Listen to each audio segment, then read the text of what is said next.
Domdan rishetkani ehtiyot qilinglar do'stlar. Qaranglar.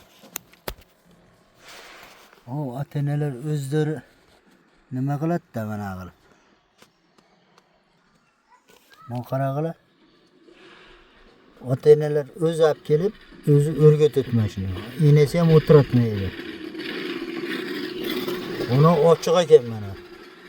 Bir turtib bu ko'tarilibdi, bir turtsa pastga enkayib ketadi. Bu qaranglar ochiq ekan bu. Turtsa qimillaytadi bu. Bu enasi ham o'tiratmaydi, yalpayib. Hozir yoshlarga hayron qolasan. Bolasi tushib ketsa keyin yo'ldoshini so'kadi. Sen mashinani mahkamlab olgansan deb.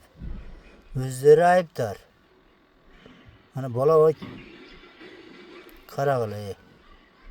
Uni aqlsizda o'tirishini qaranglar. Esi yo'q ekan mashinasi ham. Turishni qaranglar. Bu yoqqa qarab qo'yib o'tiradi.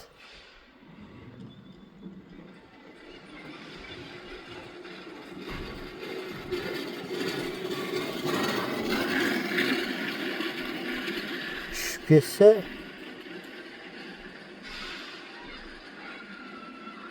kommentariyga yozib ketganlar, mana shu turish qildi hozir. Mana shu bolani o'rgatish kerak emas mana shu yerga.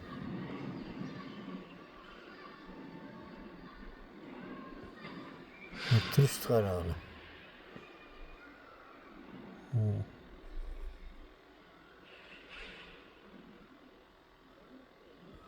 Bu rishetkasi qimillaytadi.